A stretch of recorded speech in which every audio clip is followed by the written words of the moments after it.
నమస్తే అండి అందరికీ. నేనైతే ఇల్లు దులుపుతున్నానండి. ఇల్లు దులుపుతున్నాను కానీ నా చిన్నప్పుడు మా తాత చెప్పినదైతే మా ఊళ్ళో జరిగిన యథార్థ సంఘటన అయితే మీకు చెప్తానండి. అది ఆడవాళ్ళకి అప్పటి నుంచి ఇప్పటి వరకు జరిగే ఘోరాలు ఎన్నో ఒక్కసారి వింటే మాత్రం ఇది జరిగింది వింటేనే ఎవరైనా ఏడవకుండా అయితే ఉండలేరండి. అంత దారుణమైన సంఘటన అండి ఇది. మా ఇంటి ముందైతే రాజుగారి కోట ఉందండి. అది నా చిన్నప్పుడు 2 అంతస్తులు ఉండేది. దాన్ని మాత్రం కూల్చేశారండి. కూల్చేసి ఈ మధ్యనే ఒక 3 సంవత్సరాలు అవుతుంది. కూల్చేసి దాంట్లో అయితే ఒక ఆసుపత్రి అనేది, పశువుల ఆసుపత్రి అనేది అయితే కట్టారండి.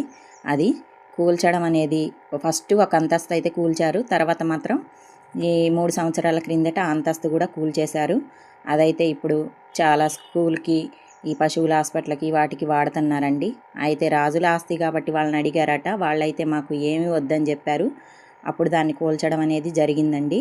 అయితే మా తాతయ్య వాళ్ళ తాత చిన్నప్పుడు మాత్రం ఒక ఘోరమైన సంఘటన అయితే మా ఊళ్ళో జరిగిందటండి. మా తాతయ్య మాకు ఊరికే అది చెప్తూ ఉండేవాడు. ఎప్పుడైనా సరే రాజుగారికి ఒక భార్య, ఒక ప్రియురాలు ఇద్దరు ఉండేవాళ్ళటండి. ఆ ప్రియురాలి పేరు మీద మా ఊళ్ళో చెరువు ఉంది, బావులు కూడా ఉందండి. ఒక బావి, పెద్ద బావి కూడా ఉంది. ఏదైనా సరే అండి, మా తాతయ్య చెప్పిన సంఘటన మాత్రం మీకు నేను ఈరోజు చెప్పాలనుకుంటున్నాను.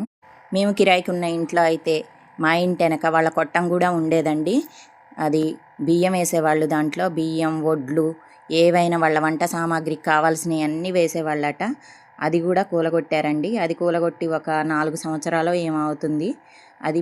అది కూడా గవర్నమెంట్ హ్యాండ్ ఓవర్ చేసుకుందండి దాన్ని కూడా. రాజుగారికి అయితే పశువులన్నా, పక్షులన్నా, గుర్రాలన్నా చాలా ఇష్టమటండి. గుర్రం అయితే ఆయన స్వయంగా ఒక గుర్రాన్ని తెచ్చుకున్నారట. అది చాలా బలమైన గుర్రం, చాలా మంచి గుర్రం అటండి. దాన్ని ఎంతో అందంగా ఉండేదట ఆ గుర్రం. దాన్ని ఆయన ఇష్టపడి తెచ్చుకున్నారట. అయితే ఆ గుర్రం ప్రతిరోజు ఆయన ప్రత్యేకించి దానికి మేత కానీ, గుగ్గిళ్ళు కానీ ఆయన ప్రత్యేకించి తయారు చేసి దానికి పెట్టేవాళ్ళటండి. పెడుతూ ఉంటే ప్రతిరోజు ఆ రాజుగారు పెడితేనే తినేదట ఆ గుర్రం. ఎవ్వరు పని వాళ్ళు పెట్టినా కూడా ఆ గుర్రం అయితే అస్సలు మేత అనేదే ముట్టుకునేది కాదట.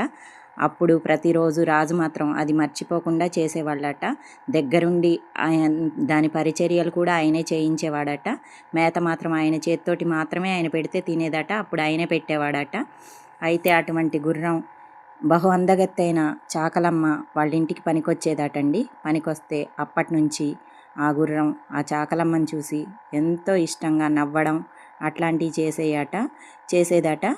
అప్పుడు ఆమె రావడం ఒక 4 రోజులు జ్వరం వచ్చి ఆగిపోయిందటండి. ఆగిపోతే అప్పుడు రాజుగారు దానికి మేత పెట్టడానికి వెళ్ళినా కూడా అది మేత ఏమాత్రం ముట్టుకోకపోవడం, మంచినీళ్ళు తాకపోవడం అట్లాంటివి చేసేదటండి.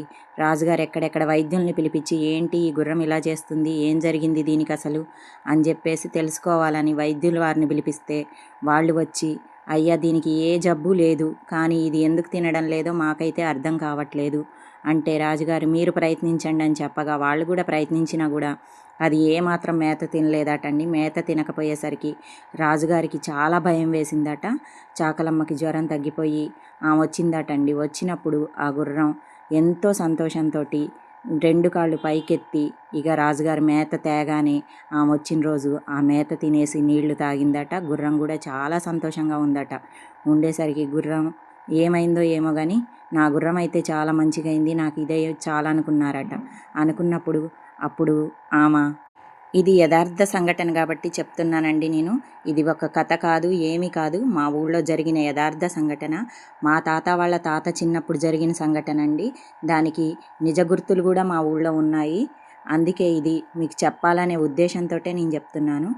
అప్పుడు రాజుగారు ఇదంతా ఏమిటి ఈమెని 1 రోజు 2 రోజులు ఆపి చూద్దామని ఆపారట. ఆపినప్పుడు ఆ గుర్రం మాత్రం ఇక మేత తింటం మానేసిందట. అయితే అప్పుడు వేరే వాళ్ళని, గుర్రం మనస్తత్వం తెలిసిన వాళ్ళని రాజుగారు పిలిపించి అడగగా అయ్యా ఈ గుర్రం ఆ చాకలమ్మ మీద మనసైంది, ఆమెని ప్రేమిస్తుంది అని చెప్పారట. చెప్పగా అప్పుడు రాజుగారికి ఏంటి మనిషికి గుర్రానికి మధ్య ప్రేమేంటి, ఇదంతా జరిగేదేనా, ఇది ఎలా జరుగుతుంది అసలు అని చెప్పేసి రాజుగారు ఆలోచనలో పడ్డారట. ఆలోచనలో పడ్డప్పుడు రాజుగారు మంత్రిగారు ఉండేవారట. ఆ మంత్రిగారు అయ్యా ఇదంతా జరిగేటట్టు మనం చేద్దాం, ఎందుకంటే ఆ గుర్రం లేకపోతే మీరు ఉండలేరు కాబట్టి ఇది ఎలాగైనా చెయ్యాలని చెప్పేసి వాళ్ళ అత్తింటి వాళ్ళని పిలిపించి మాట్లాడారట. ఇది మాత్రం చాలా పెద్ద సంఘటన అండి.